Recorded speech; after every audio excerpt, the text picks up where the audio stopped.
जिस तरह से इन्होंने ये बाई इलेक्शंस मैनेज किए हैं, I think they burned a lot of bridges in that process.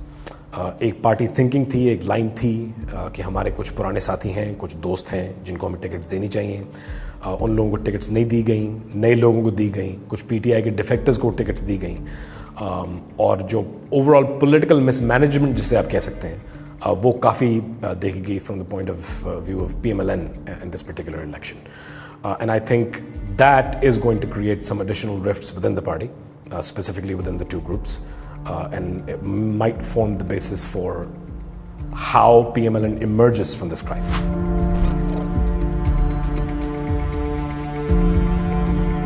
Punjab किसी वजह से ही सबसे अहम सूबा है, by virtue of its the largest population and by virtue कि नेशनल असेंबली में भी उनकी सबसे ज़्यादा सीट्स होती हैं. ट्रेडिशनली यही रहा है कि जो पंजाब को कंट्रोल करता है वो सेंटर को कंट्रोल करता है. लेकिन सिर्फ ये वजह नहीं है कि इस बाई इलेक्शंस में जो शिकस्त हुई है PMLN की, वो इम्पॉर्टेंट है. वो उसकी दूसरी बड़ी वजह जो है वो ये है कि इस शिकस्त के बाद PMLN ने पंजाब का मैंडेट खो दिया है, और वो एक वाहिद मैंडेट था जो उनके पास था. KP इस वक्त PTI के पास है, सिंध जो है वो PPP के पास है, बलूचिस्तान जो है वो बाप के थ्रू PTI के पास है. PMLN का एक आखिरी जिसे आप कहते हैं स्टॉम्पिंग ग्राउंड जिसे कहते हैं, वो रह गई थी, और वो अब उनके पास नहीं रही. लुब्बे लुबाब इस बात का फिर ये बनता है कि जो सेंटर में गवर्नमेंट है इस वक्त PMLN की, उनके पास प्रोविंशियल मैंडेट्स नहीं है. यानी जो फेडरेशन है वो यूनियन की रिप्रेजेंटेटिव इस वक्त नहीं है. आपकी सेंटर में इस वक्त एक इंतहाई वीक गवर्नमेंट है, और कोई भी गवर्नमेंट जिसके पास पंजाब ना हो ट्रेडिशनली हमेशा वीक रही है. इस किस्म की सिचुएशन जहां पे जो सेंट्रल गवर्नमेंट है उसके पास एक भी सूबा ना हो, एंड मोस्ट इंपॉर्टेंटली पंजाब ना हो, is an unprecedented situation. aside from a few select examples in history, for example जब PPP की फतह हुई थी, even though they were in a coalition government 2008 में, उनके पास भी कम से कम सिंध था, and they had inroads into other provinces. PMLN इस वक्त जो है उनको ये मालूम ही नहीं है कि पब्लिक पल्स जिसे कहते हैं, जो अवामी नब्ज़ जिसे कहते हैं, वो क्या है, और वो से कम्प्लीटली इस वक्त जो है वो डिस्कनेक्टेड है. बहुत सारी वजूहत हैं इसके लिए. उन्होंने बाई इलेक्शंस के दौरान पॉलिटिकली स्पीकिंग बहुत सारी उन्होंने गलतियां भी की. उनके जो पुराने साथी थे उनमें से बहुत सारों को टिकट्स नहीं दी, बहुत सारे लोगों को साइड लाइन किया. इनफैक्ट जो एक वाहिद इंडिपेंडेंट कैंडिडेट हैं जिन्होंने एक नशिस्त जीती है, डिस्पाइट द फैक्ट कि वो हिस्टोरिकली PMLN के साथ रहे, इट्स हाईली लाइकली कि वो PTI के साथ जाएंगे, बिकॉज PMLN के साथ जाने का इस वक्त फ़ायदा कोई नहीं है. उसके अलावा आई थिंक जो PTI का जो नैरेटिव है जो उन्होंने बिल्ड किया है, especially since the events of the constitutional crisis in March and April of this year, वो एक बहुत strong, बहुत resonant narrative है, rhetoric है, जिसकी बेसिस पे उन्होंने बहुत ज़्यादा वोट्स जो है वो गैदर किए हैं. एंड आई थिंक फाइनली ये चीज़ हम डिस्काउंट नहीं कर सकते कि पिछले 3 महीनों में जिस दौरान PMLN की हुकूमत रही है, उन्होंने बहुत सारी इक्तिसादी डिसीजंस ली हैं जो काफ़ी मुश्किल थी, काफ़ी हार्श थी. आप चाहे पेट्रोल प्राइसेस देख लें, या आटे की प्राइसेस देख लें, या ऑयल की प्राइसेस देख लें, और ज़ाहिरी बात है कि अगर वो महंगाई का बम आवाम के ऊपर गिरेगा तो उसका भी एक डायरेक्ट इम्पैक्ट होता है इलेक्शंस के ऊपर.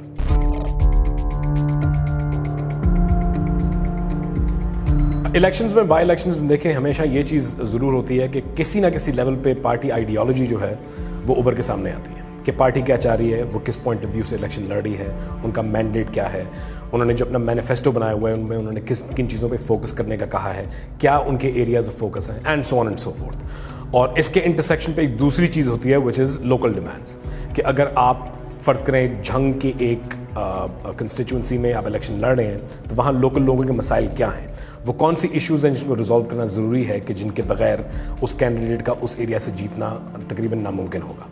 लेकिन इस इलेक्शन में हमने ये देखा है कि पार्टी आइडियोलॉजी और जो लोकल पॉलिटिक्स हैं, both of those have taken a back seat, और इलेक्टेबल्स को सामने रखा गया. इलेक्टेबल्स के मानी वो लोग कि by virtue of their political capital, by virtue of their political currency, वो वोट लेंगे, उभर के सामने आएंगे, और एट द वेरी लीस्ट एक क्लोज कॉन्टेस्ट होगा, जो हमने बहुत सारे कल रात के बाईपोल्स के इलेक्शंस के रिजल्ट्स में हमने देखा.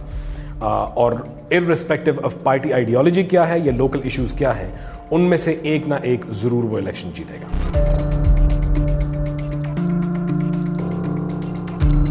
शहबाज साहब के पास अब सिंपली वोट्स नहीं रह गए.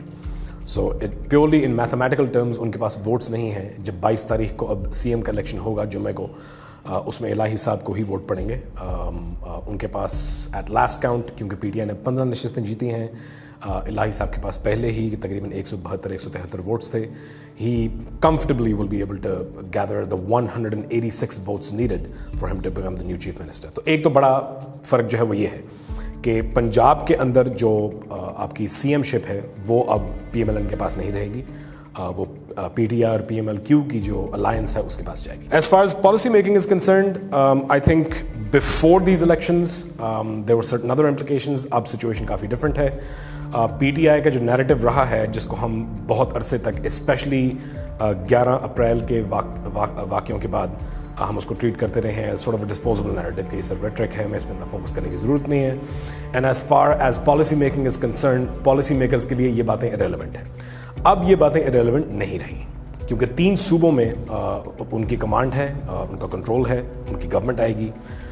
And in addition to that, there has very serious implications for the upcoming general elections, which means all policy makers, as well as policy implementers, which effectively means the bureaucracy as well as the ministries.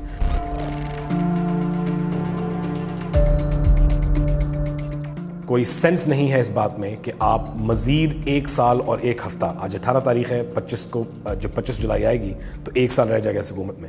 تو 1 سال اور 1 ہفتہ آپ ایک ایسی حکومت چلائیں جس کا کوئی مینڈیٹ نہیں ہے, کسی صوبے میں میجورٹی نہیں ہے, جو کولیشن وائز ویری ویک ہے. اور اس میں ایک دوسرا جو امپورٹنٹ پہلو ہے وہ یہ ہے کہ جو اس وقت سینٹر میں گورنمنٹ ہے وہ ایک کولیشن گورنمنٹ ہے, وچ مینس کہ جو ان کے کولیشن پارٹنرز ہیں وہ اب ان سے کوئی بھی چیز ڈیمانڈ کر سکتے ہیں کیونکہ وہ اتنے ویک ہیں کہ ان کو خوش کیے بغیر وہ سینٹر کو ہولڈ نہیں کر سکتے. سو سینسیبل بات تو یہ ہوگی کہ اب سینٹرل گورنمنٹ کو جو ہے وہ ڈیزالو کر دیا جائے اور ارلی جنرل الیکشنز کی طرف جایا جائے. لیکن ظاہری بات ہے that comes down to the political thinking within the larger camp of PMLN. As far as dissolving assemblies in Punjab and KP is concerned, I'm not sure what Imran at this point is going to do. Considering کہ ان کی ایک بڑی resounding comprehensive victory ہوئی ہے, اس کو فوری طور پہ ان کو capitalize obviously کرنا چاہیے اور اس کو as a pressure point use کرنا چاہیے instead of dissolving the assemblies to put pressure on Shehbaz. I think Shehbaz is already under tremendous pressure to stabilize as well as respond to the very evolving need and the very fluid situation that now exists.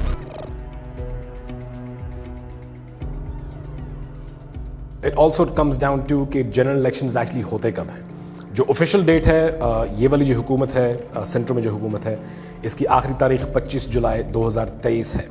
لیکن کل رات کے جو election results تھے اس کے بعد یہ عین ممکن ہے کہ یہ گورنمنٹ ڈیزالو کر دی جائے. اگلے الیکشن پہ فرق پڑے گا نہیں پڑے گا, ڈپینڈ کرتا ہے کہ وہ اگلے الیکشنز جو ہیں وہ اگلے 3 سے 4 مہینے میں ہو رہے ہیں یا اگلے 3 سے 4 مہینے پلس 1 سال میں ہو رہے ہیں. That's going to be a big factor.